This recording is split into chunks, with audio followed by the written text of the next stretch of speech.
Welcome to the video lecture on log periodic dipole array. Log periodic dipole array, helical antenna and the spiral antenna fall under the category of frequency independent antennas. But in this video, I am going to explain about the log periodic dipole array. Frequency independent antennas are radiating structures capable of maintaining consistent impedance and pattern characteristics over multiple decade bandwidths. Hence, for wideband applications, we need wider bandwidth antennas, that is, the frequency independent antennas. Mostly broadband antennas fall into frequency independent structures. These type of antennas are developed with Ramsey's design principle. The Ramsey's principle states that the impedance and pattern properties of an antenna will be frequency independent if the antenna shape is specified only in terms of angles. But the design of such antenna is very stringent.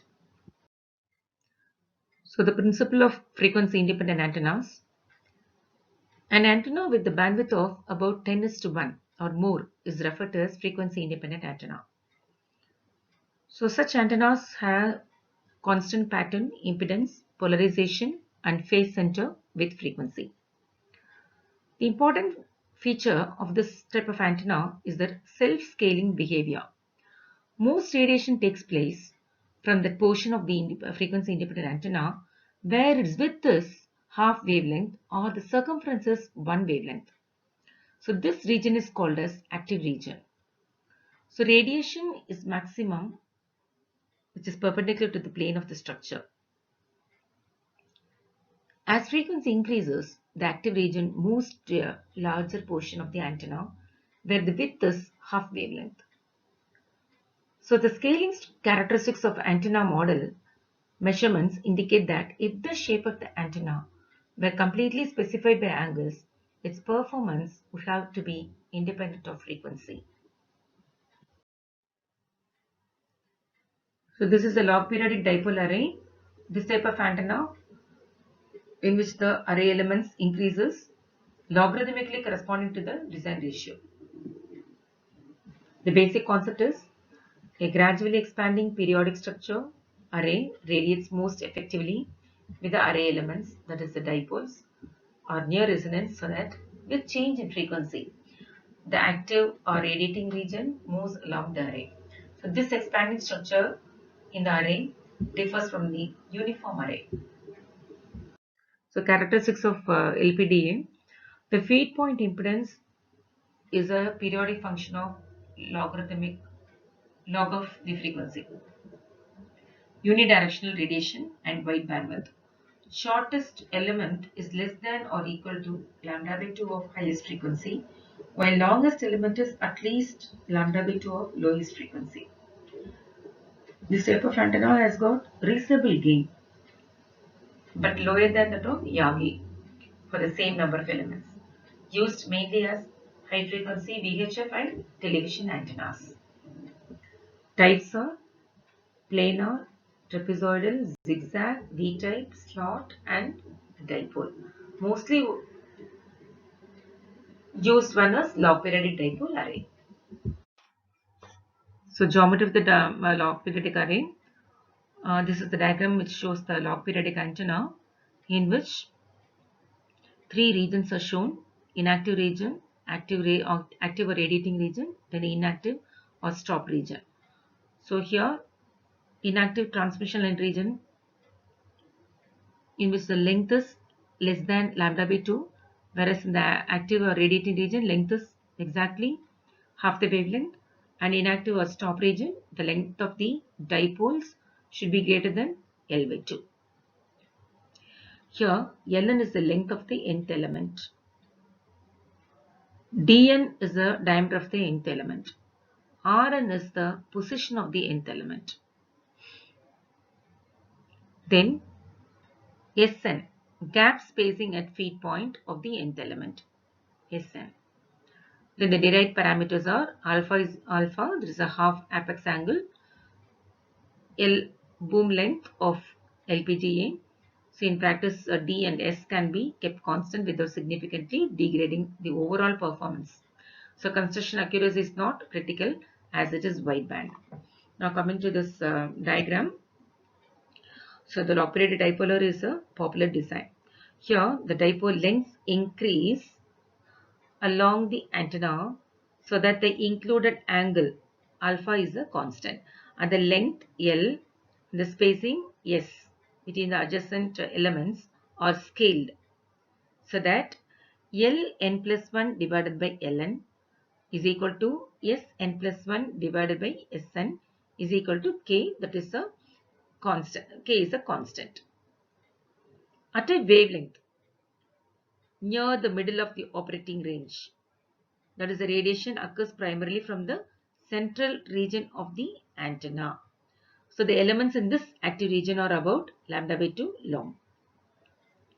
So the elements 9, 10 and 11 are in the neighborhood of 1 lambda long and carry only small currents. They present a large inductive reactance to the line.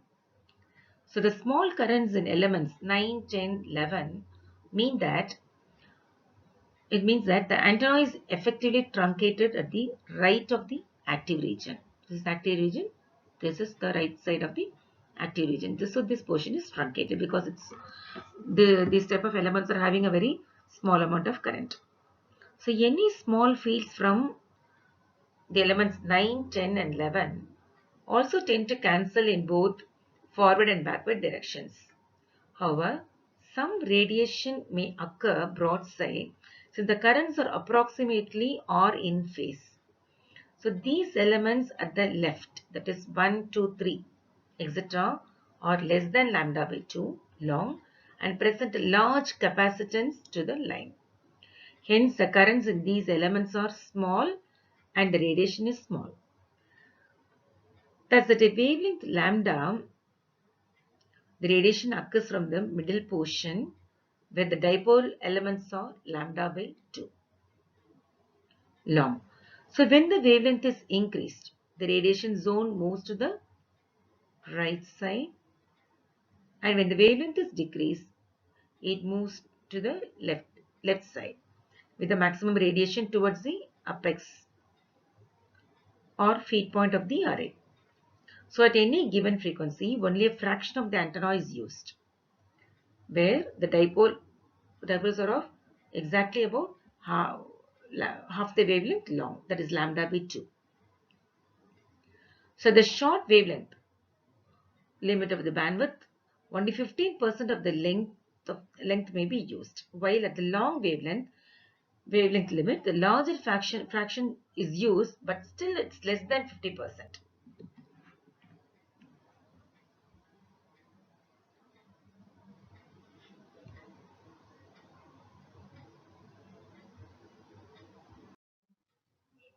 Physical dimensions, the length, the Ln, the diameter of the dipole antenna, Dn, then this distance Rn from the apex, then the spacing between the elements Sn are related to the geometric ratio tau and spacing factor sigma. So tau is equal to Ln plus 1 Ln plus 1 divided by Ln, that is equal to Dn plus 1 divided by Dn, that is equal to Rn plus 1 divided by Rn, which is equal to Sn plus 1 divided by Sn, which is less than 1. So sigma is equal to Rn minus Rn plus 1 divided by 2 times Ln. So due to the crisscross connection, the adjacent elements are fed 180 out of phase by transposing the feed line. So radiation occurs at the elements whose length is approximately equal to lambda by 2. So this is the active region. So this is the design procedure. Sn by Sn plus 1 is equal to Ln by Ln plus 1, that is equal to the scaling factor tau. This tau is also called as periodicity factor, which is always less than 1.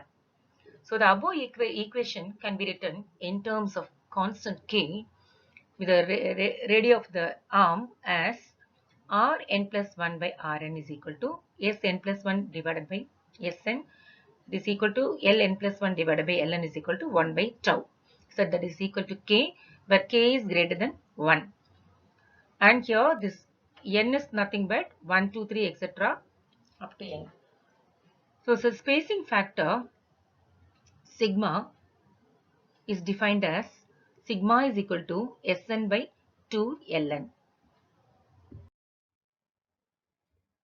From the geometry of this section of the log periodic array shown in the diagram, here alpha is the apex angle where alpha by 2 is the half of the apex angle, and this is half the length of the nth element Ln by 2, and here Ln n plus 1 by 2. And now we have taken this triangle. Here tan alpha by 2 is equal to opposite by adjacent. Opposite side is Ln plus 1 by Ln plus 1 minus Ln by 2 divided by this portion is S. So tan alpha by 2 is equal to Ln plus 1 minus Ln by 2 the whole divided by S. So this can be written as tan alpha by 2 is equal to Ln plus 1 minus Ln divided by 2S. Now we just take this Ln plus 1 outside. So we'll get 1 minus Ln by Ln plus 1 divided by 2S. We know very well this Ln plus 1 divided by Ln is equal to the constant k. Whereas Ln by Ln plus 1 is equal to 1 by k. Now just substitute this equation 6 in 5. So you'll get tan alpha by 2 is equal to Ln plus 1 into 1 minus 1 by k divided by 2S. For active region, we know that Ln plus 1 is equal to lambda by 2. Now substituting equation 7 and 6, we'll get tan alpha by 2 is equal to 1 minus 1 by k into lambda by 2 divided by 2S. That is 1 minus 1 by k divided by 4 into S by lambda, where S by lambda is nothing but sigma. So tan alpha by 2 is equal to 1 minus 1 by k divided by 4 sigma, where sigma is equal to S by lambda is the spacing factor, alpha is the apex angle, k is the scale factor. But tau is equal to 1 by k. So we can write tan alpha by 2 is equal to 1 minus tau divided by 4 sigma. So from the equation 9, tau can be obtained as sigma can be obtained as sigma is equal to 1 minus tau divided by 4 tan alpha by 2. Also tan alpha by 2 is equal to 1 minus tau divided by 4 sigma. That means alpha by 2 is equal to tan inverse of 1 minus tau divided by 4 sigma. So alpha is equal to 2 into tan inverse of 1 minus tau divided by 4 sigma. So out of these three parameters, that is sigma, tau and alpha, 2 are specified and the third is determined. So the number of elements in an array, that is n array, can be obtained from the upper frequency Fu and lower frequency Fl, and it is given as log Fu minus log Fl is equal to n minus 1 into log of 1 by tau. So these are the design equations. So some more terms are also included in the design, like bandwidth, then the boom length, number of elements, and also the mean spacing. So here we know this apex angle alpha is equal to tan inverse of 1 minus tau divided by 4 sigma. And the bandwidth of operation B is equal to F max minus F minimum, upper frequency minus lower frequency. Then the bandwidth of the active region is equal to 1.1 plus 7.7 into 1 minus tau the whole square into cot alpha. So the bandwidth of the design is equal to bandwidth of operation into bandwidth of the active region. So L is equal to lambda by 4 into 1 minus B by bandwidth of the design into cot alpha, where lambda max is equal to 3 into 10 to the power 8 by F minimum. And the number of elements n is equal to 1 plus ln of bandwidth of the design divided by ln of 1 by tau. Now the average input impedance of the elements is equal to ZA is equal to the impedance of the elements is equal to 120 into ln of ln divided by dn, that is equal, sorry, minus 2.25. Then the mean spacing is equal to sigma is equal to sigma divided by 1 by tau. So these are the radiation patterns of the log periodic dipole antenna at various frequencies are shown. So the advantages of LPDA are the design is compact, then the gain and radiation pattern are varied according to the requirements. And the disadvantages, this type of antenna can be mounted only externally and the installation cost is high. The applications of this antenna are, it is mainly used in the field of high frequency communication where the multiband steerable and fixed antennas are generally used. And it is used for television reception. Only one log periodic design will cover all the channels even up to UHF band. And it is best suited for all-round monitoring.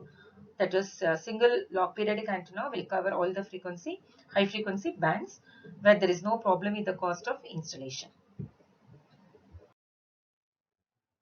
Now to wrap up, we have seen what is frequency independent antenna. As an example, the LPDA antenna, the log periodic dipolar antenna, its structure, then how the antenna array radiates, then what is the design procedure, and also the advantages, disadvantages, and its applications. Thank you.